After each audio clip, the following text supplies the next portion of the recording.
तो चलिए आगे बढ़ते हैं इस वीडियो के टॉपिक के ऊपर। इसके पहले भी कुछ वीडियो मैं पब्लिश कर चुका हूँ, वो वीडियोस अगर अब तक आपने नहीं देखे तो आप चाहिए तो हमारे चैनल के वीडियो सेक्शन में जाकर उन वीडियोस को देख सकते हो। तो यहाँ पर हम डिस्कशन करने वाले वोल्टास लिमिटेड इस कंपनी के बारे में। इसका आज का जो मार्केट क्लोजिंग है वो 1360 रुपये के करीब का आपको नजर आएगा। फ्लैट पॉजिटिव क्लोजिंग इस स्टॉक में आज के दिन हमको नजर आ रही है। इंट्राडे मोमेंटम भी ठीक ठाक आपको अप एंड डाउन भरा नजर आ रहा था। सबसे पहले एक साल का इस कंपनी का स्टॉक का पैटर्न यहाँ पर हम देखने की कोशिश करें तो जैसे कि आप देख सकते हो एक साल का पैटर्न में बहुत ज़्यादा वॉलेटिलिटी हमको देखने को मिल रही है। एक साल में ये वाला शेयर काफ़ी बार ऊपर भी गया है तो काफ़ी बार नीचे भी आता हुआ देखने को मिल रहा है। तो बहुत ज़्यादा ups and downs, in short भाषा की बात करें मार्केट की तो वॉलेटिलिटी इस स्टॉक में नजर आ रही है। जहाँ तक बात करें स्टॉक के 5 साल के मोमेंटम की तो यहाँ पर भी एक अच्छी खासी मात्रा में अप्स एंड डाउन्स नजर आ रहे हैं और स्टॉक कहीं ना कहीं अभी एग्जैक्टली उसी अप और डाउन के बीचों बीच हमको यहाँ पर देखने को मिल रहा है। और इसका लॉन्ग टर्म का पैटर्न देखने की कोशिश करें तो देखिए लॉन्ग टर्म में भी यहाँ पर वॉलेटिलिटी नजर आ रही है। मतलब लॉन्ग टर्म में भी काफ़ी बड़ी बड़ी तेज़ी, फिर बड़ी बड़ी गिरावट, ये सब एक बार नहीं कई बार इस स्टॉक में होता हुआ यहाँ पर लगातार हमको देखने को मिल रहा है। लेकिन एक बात हमको ये भी समझनी पड़ेगी, ओवरऑल लॉन्ग टर्म में स्टॉक का जो चार्ट है ऊपर की तरफ ही जाता हुआ नजर आ रहा है। मतलब लॉन्ग टर्म में कैसे ना कैसे करके ये कंपनी काफ़ी अच्छा खासा ग्रो होते हुए हमको देखने को मिल रही है। अब चलिए थोड़ा सा आगे बढ़ते हैं, एक पर्टिकुलर जो एक डेटा है उसको भी ज़रा समझने की कोशिश करते हैं। अब देखिए वोल्टास कंपनी की बात करें तो एकदम नए नए लोग होंगे, उनको शायद से कुछ पता नहीं होगा, लेकिन वोल्टास एक्चुअली जो कंपनी है ये टाटा ग्रुप का ही पार्ट कंपनी आपको देखने को मिलेगी। ये कंपनी प्रोवाइड करती है, क्या करती है, कूलिंग और जो एसी का सोल्यूशंस होता है ये प्रोवाइड करती है कमर्शियल और इंडस्ट्रियल प्रोजेक्ट्स के लिए। ये इसके साथ साथ सप्लाई भी करते हैं कूलिंग के सिस्टम बड़े इंफ्रा फैसिलिटीज़ के लिए। तो ये सारा का सारा डेटा एकदम शॉर्ट में कंपनी का जो कामकाज है वो मैंने आपको यहाँ पर बता दिया है।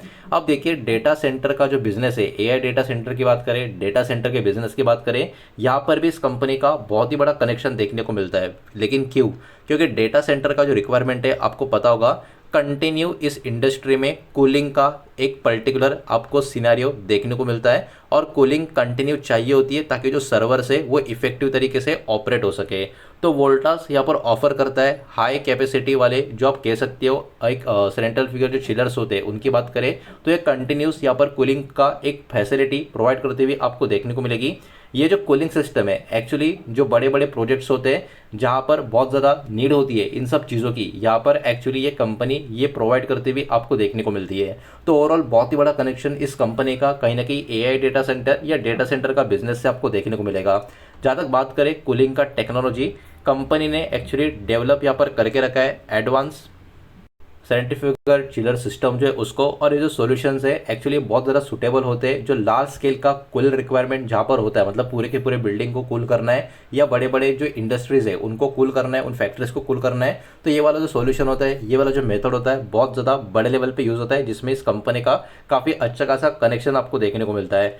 ये कहीं ना कहीं डेटा सेंटर और भी इंपॉर्टेंट जो मेजर इंफ्रा प्रोजेक्ट है वहाँ पर भी यूज़ किया जा सकता है। तो कहीं ना कहीं ओवरऑल ये काफ़ी अच्छा खासा आप कह सकते हो अपडेट भी इस कंपनी के बारे में देखने को मिलेगा।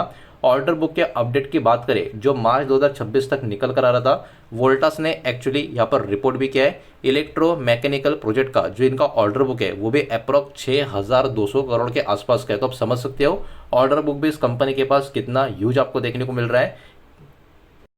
और ओवरऑल यही ऑर्डर बुक जो है आने वाले समय के लिए कंपनी का जो विजिबिलिटी है आने वाले सालों का वो भी कहीं ना कहीं काफ़ी अच्छा खासा इंक्रीज करता हुआ नजर आ सकता है। बाकी सारे पॉइंट्स तो हमने देख ही लिए थे। टाटा ग्रुप का पार्ट कंपनी है, डेटा सेंटर को कूलिंग सोल्यूशन सप्लाई करने का प्रोवाइड करने का काम करती है। वही पॉइंट्स एकदम शॉर्ट में यहाँ पर स्क्रीन के ऊपर है, पॉज करके चाहे तो इसको आप पढ़ सकते हो।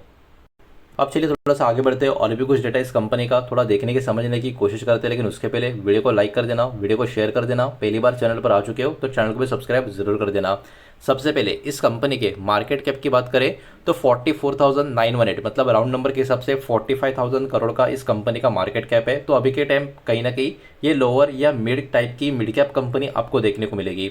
ओवरऑल बात करें स्टॉक का पी की तो देखिए स्टॉक में ठीक ठाक करेक्शन है, लेकिन स्टॉक का पी अभी के टाइम 114 के करीब आपको नजर आएगा और इस इंडस्ट्री का जो पी है वो अराउंड 48 के करीब आपको देखने को मिल रहा है। मतलब जितना इंडस्ट्री का पी चल रहा है उससे डबल से भी थोड़ा ज़्यादा इस स्टॉक का पी है। मतलब कंपेयर टू इंडस्ट्री स्टॉक में डिमांड कहीं ना कहीं ज़्यादा नजर आ रही है।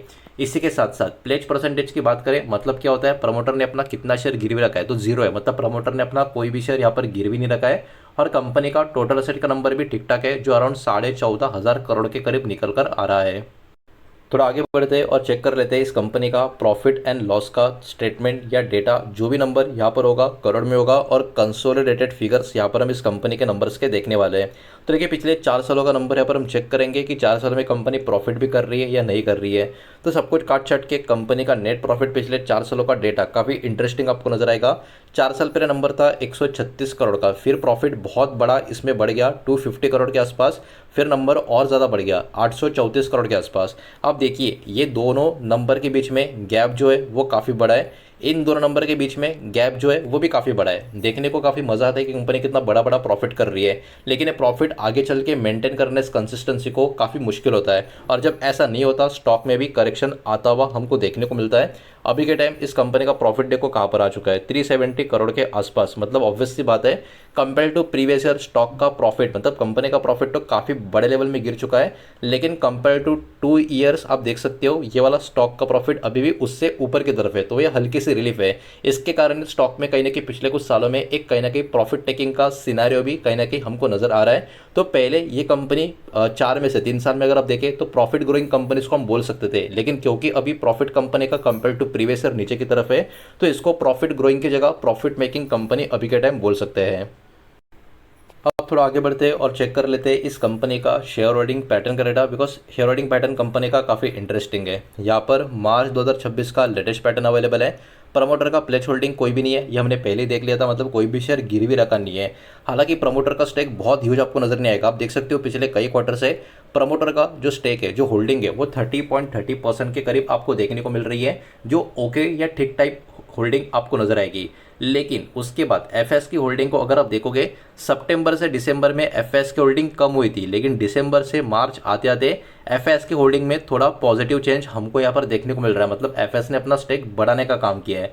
डीएस की बात करें तो डीएस का स्टेक देखो पिछले कुछ क्वार्टर से लगातार ऊपर की तरफ ही जा रहा है। तो यहाँ पर प्रमोटर ने तो अपना कोई भी स्टेक बेचा ही नहीं है, तो एफएस और डीएस का स्टेक कैसे बढ़ रहा है? तो ऑब्वियस सी बात है यहाँ पर कहीं ना कहीं एक बड़ा सेलिंग पब्लिक की तरफ से होता हुआ नजर आएगा। ओवरऑल गवर्नमेंट का होल्डिंग भी है, बहुत ही कम है, ना के बराबर है, लेकिन वो भी धीरे धीरे कम हो रहा है। और पब्लिक का स्टेक जो पहले 13.61 के करीब था, फिर 13.40 हो गया, अभी वो 13% के भी नीचे की तरफ जा चुका है। मतलब कहीं ना कहीं पिछले 3 क्वार्टर से पब्लिक भी इस पर्टिकुलर स्टॉक में निकल रही है। उसका फायदा डीएस काफ़ी अच्छी खासी बाइंग करने में कर रहे हैं, और एफएस ने भी कहीं ना कहीं कंपेयर टू दिसंबर क्वार्टर मार्च में उसका फायदा उठाने का कोशिश किया है। अब देखिए डेटा सेंटर, ये जो इंडस्ट्री है, इसके लिए बहुत सारे अलग अलग कैटेगरीज की ज़रूरत होती है। उसमें पानी का भी बहुत बड़ा रोल है, लेकिन कूलिंग सिस्टम का भी जो बहुत बड़ा रोल है। उसके कारण ये वाला जो कंपनी है, ये वाला जो शेयर है, इसका अपना एक ब्रांड वैल्यू भी क्रिएट हो चुका है। तो ये भी कहीं ना कहीं बाजार की फोकस में बना रह सकता है। तो आप चाहिए तो इस कंपनी के ऊपर भी अपने हिसाब से फोकस कर सकते हो। जो भी डेटा मैंने आपके सामने प्रेजेंट किया है, सब कुछ एजुकेशनल इन्फॉर्मेशनल पर्पस के हिसाब से ही है। किसी भी तरीके का इन्वेस्टमेंट का एडवाइस या स्टॉक का रिकमेंडेशन मैं आपको दे रहा नहीं हूँ, ना ही मैंने आपको दिया है। ये बात भी यहाँ पर आप ध्यान में रखें। उम्मीद करता हूँ वीडियो समझ आया होगा, पसंद आया होगा तो वीडियो को लाइक करें, दोस्तों शेयर करें। पहली बार चैनल पर आ चुके हो तो सब्सक्राइब भी कर देना, और कोई भी स्टॉक में निवेश करने से पहले खुद की स्टडी रिसर्च जरूर करें, फाइनेंशियल की सलाह जरूर ले। मिलते हैं नेक्स्ट वीडियो में, धन्यवाद।